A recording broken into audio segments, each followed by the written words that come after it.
ефірі Радіо Лада, радіо подкарпатських русинов. Ви слухаєте цикл передач «Священное Писание подкарпатских русинов». Священное Писание із часів святих Кирила і Мефодія. Чтення псалмов Давида по-русинськи. Псалом 13. Рече безумний в серці своєм, Бога не є. Розстелілися таки умом і омерзилися в нравах, не є творящого благостиню, не є до єдиного. Господь з небес приник на синов чоловічих видіти, це є ще розуміючий і взискаючий Бога. Всі уклонилися від істини, вкупі не ключими стали, не є творящого благостиню, не є до єдиного. Неужели не розуміють це всі ділаючи беззаконня, снідаючи людей моїх в снідь хліба, і Господа не призивали? Там не побоялися страха, где не було страха, бо Господь пребуває в роді праведном. Совіт і намірення нижчого посрамилисте, но сам Господь упованням Його єсть. Хто дасть із Сіона спасення Ізраїлю? Коли возвратить Господь з пленення людей своїх, тоді й возрадується Яков, і возвеселиться Ізраїль. Псалом 14.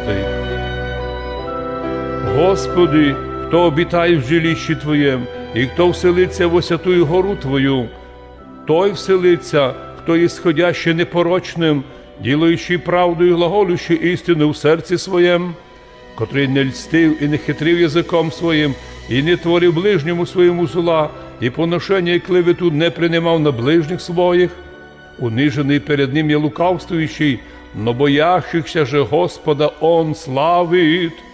Клянущийся іскренньому своєму, не отмітаючийся від обіщеного, сей вселиться в жилище Божие. Срібра свого таки не дасть в лихву, а дари за неповинних не прийняв. Творящий сіє не здвигнеться вовік. Псалом 15. Сохрани м'я, Господи, бо на Тя уповав їм, і зрекім Господу, Ти Господь мой, так як благ жертв моїх не требуєш. Святих, котрі уже суть на землі Його, удивляв Господь, являє всі хотіння своє в них. Умножалися немощ їх, но посіх ускорилися в послушання, і аз уже не тільки не зберу собрання їх от кровей жертвених, но і не вспом'яну даже імен їх устнами моїми. Господь уже часть достояння моєго і чаші моєї, Ти єсть восстанавливающий достояння моє мені. Узи любви випали ми в державних моїх містах, бо достояння моє державне ми єсть. Благословлю Господа, вразумівшого м'я, що іще й вночі наказували, і поучали м'я восстановлені утроби мої, предузрівав їм Господа предо мною вину. Он бо навсегда єсть одесною от мене, обо не здвигну їмся. Ради сего воселилося серце моє, радувався язик мой, і ще ж і плоть моя вселиться в жилище Божие на уповання восстановлення. Бо Ти не оставиш душі моєї в огаді і не даш преподобному Твоєму видіти ісцелення. Вказавись ми путі живота, сим наповниш мя веселье в общении з лицем Твоїм.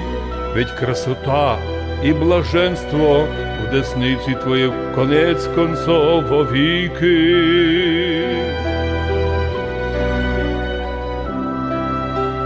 Ви слухаєте цикл передач «Священное Писание подкарпатских русинов». Священное Писание із часів святих Кирила і Мефодія. Чтення псалмов Давида по-русинськи. Радіо подкарпатських русинов.